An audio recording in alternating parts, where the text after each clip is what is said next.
진짜 부정적이었거든. 그러니까 내가 항상 실수를 하거나 실패할 상황을 대비해서 어떤 상황이 있으면 항상 최악의 상황을 가정해. 초한지의 시대가 있었어. 초한지의 시대.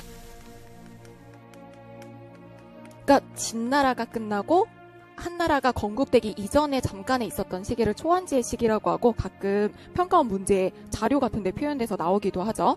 초한지를 보면은 많은 친구들이 착각하는 게 한나라 초기여서 초한지인가 이런 생각을 하는데 사실 그게 아니라 한나라가 건국되기 전에 여러 가지 막 전투들이 있었을 거 아니야.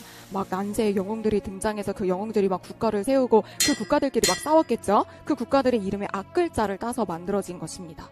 초나라는 누가 통치했던 나라였지? 세웠던 나라? 항우가. 한나라가 항고조 나중에 유방이 되는 사람이 세웠던 나라였어.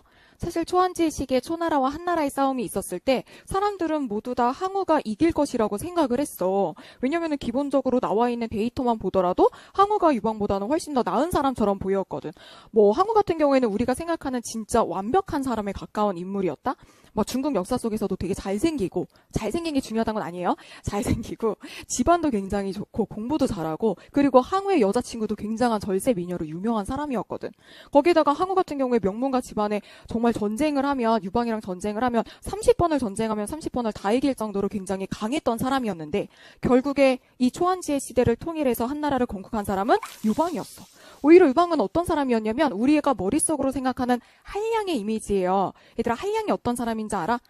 약간 백수처럼 친구 좋아하고 인간적인 면은 있는데 뭐 술 마시는 거 좋아하고 여자 좋아하고 사람 좋아하고 그런 사람이었거든. 근데 도대체 역사 속에서 어떻게 유방이 항우를 이길 수가 있었을까? 이거는 사람을 쓰는 데 있어서의 차이였어. 항우는요, 선생님이 얘기했잖아. 뭐에 가까운 사람이라 그랬어? 완벽에 가까운 사람이라고 했죠, 여러분. 완벽에 가까운 사람 옆에 있으면 좀 불편하지 않아요?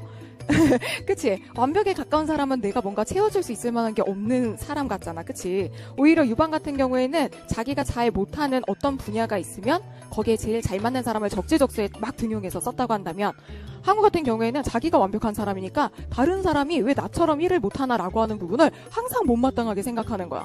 그래서 옆에서 사람이 붙어있지를 못했대. 그래서 많은 공신들의 도움으로 결국에는 유방이 한나라의 고조가 돼서 한나라를 연 사람이 된 거지. 근데 사실 선생님은 요 초한지 시기와 관련된 내용들을 보면은 항우를 보면 되게 선생님 성격이랑 비슷하다는 생각을 되게 많이 했었어. 선생님이 지금은 굉장히 많이 고쳤지만 한 대학교 2, 3학년 때쯤에는 완벽주의적인 성향이 너무 심해가지고 그게 선생님 스스로를 괴롭힐 정도가 되는 거야. 그러니까 완벽주의 자체가 긍정적으로 기능하면 일도 잘하고 항상 완벽성을 추구해 나가니까 좋을 수 있지만 여러분들 중에도 분명히 있을 거예요. 완벽주의적인 성향을 가진 사람이. 그런데 이게 부정적으로 작용하면 되게 안 좋거든. 심리학적으로 내가 완벽주의인가 아닌가를 평가하는 아주 중요한 두 가지의 기준이 있거든. 그게 첫 번째가 뭐였냐면 선생님도 하도 오래전에 봐서 가물가물하긴 하지만 정확한 게 뭐였냐면 자기에 대한 기대치가 너무나 높아.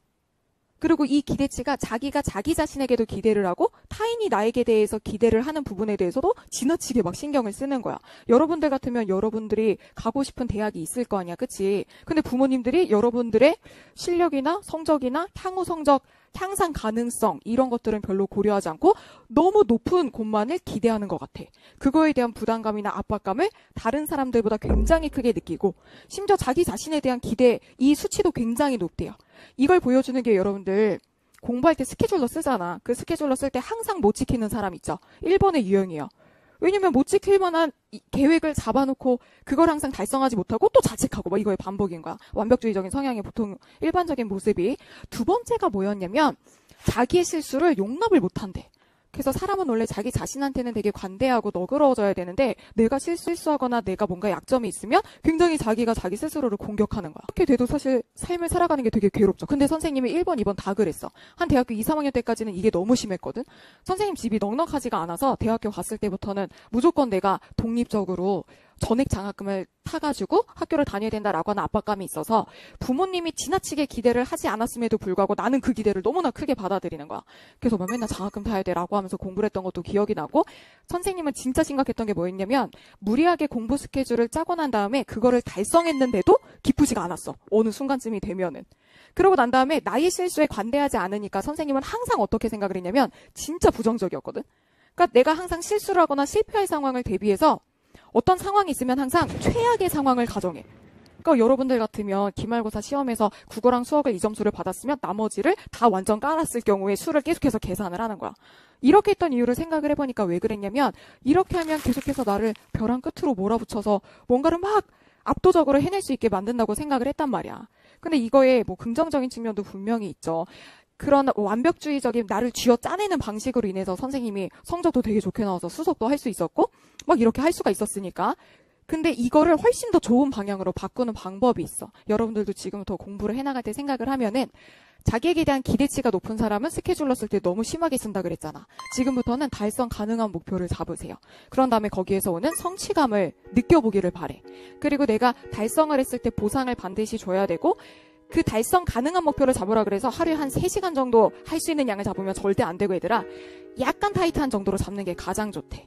그리고 이 두 번째는 진짜 선생님이 권하고 싶은 얘기고 하고 싶었던 얘기인데 얘들아 실수에 대해서 용인을 잘 못하는 사람들은 쓰는 말만 들어봐도 얘가 무슨 생각을 하고 있는지를 알 수 있다? 내가 수학을 진짜 열심히 공부해서 이번에 90이 넘을 줄 알았어. 90점이. 근데 90점이 아니라 80점이 나오잖아. 그럼 여러분들 보통 뭐라 그래? 완전 망했어 이러지. 완전 망한 건 얘들아 빵점 나와야지 완전 망한 거야. 근데 그 과정은 절대로 인정을 안 해주고 흑백 논리야 무조건. 내가 성공했거나 실패했거나 두 개만 있는 건 아니야 인생에서 스펙트럼이. 여러분들의 과정을 여러분들이 스스로 인정해주는 말을 계속해서 해야 돼. 그래서 지금부터도 여러분들 3월 학평도 있고 4월 학평도 있고 6월 목평도 있고 7월 학평도 있고 계속해서 성적을 테스트하는 시험들이 나올 거 아니야. 그거 볼 때 언어 습관부터 고치세요. 완전 망했어 라고 하면 안 돼. 그건 자꾸만 자기 스스로를 이렇게 막 끌어내리는 부정적으로 끌어내리는 말이기 때문에 정확하게 표현하는 게 가장 중요하대. 뭐 아쉽지만 이번에는 어디에서 그냥 몇 점이 나왔어. 계속 스스로도 그렇게 인식하게 만들어주는 거야. 그리고 그런 생각이 너무 많이 들잖아. 공부하면은 내가 진짜 올해에는 이 대학을 꼭 가야만 된다라고 하는 목표를 잡으면 더 자극도 받고 열심히 할 수 있는 것도 사실 맞아. 그런데 인생에서 얘들아 진짜 뭐뭐 해야만 되는 거 있지. 이건 절대 없어. 이 생각을 버리면 약간 편해지거든. 그러니까 내가 이 대학을 가야만 해. 나는 올해 무조건 교대를 가야 돼. 이런 생각 있지. 그게 되게 여러분들의 수험생활을 병들게 할 수 있어. 뭐뭐 해야만 한다는 거는 없어요. 인생은 무조건 확률이기 때문에 내가 지금 잘 돼도 나중에 어떻게 엎어질지 모르는 거고 지금 건강해도 언제 아플지를 모르는 거야. 근데 어떻게 생각하면 편하냐면 하루하루가 우리한테 주어지잖아. 이 하루하루를 성실하게 그냥 채워나간다는 느낌으로 공부하면 가장 좋아요. 그래서 내가 공부를 안 하는 사람에 비해서 하루하루 이렇게 성실하게 하는 사람은 내가 원하는 대학에 갈 수 있는 가능성이 높은 건 맞으니까 해야만 한다를 버려. 그리고 성실함으로 채우세요. 그래서 이렇게 하루하루를 성실하게 채우면은 정말로 나중에는 자기 자신이 야 이렇게 하는데 진짜 성공을 못하겠어? 라고 생각을 하게 되는 때가 오게 돼. 자기 확신을 하게 되는 때가. 그래서 너무 얘들아 막 지나치게 몰아붙이면서 공부를 하기보다는 여러분들에게 주어진 목표 그리고 그거를 달성해 나갈 수 있는 정도를 잡으면서 하는 게 훨씬 더 좋다는 얘기야. 알겠지?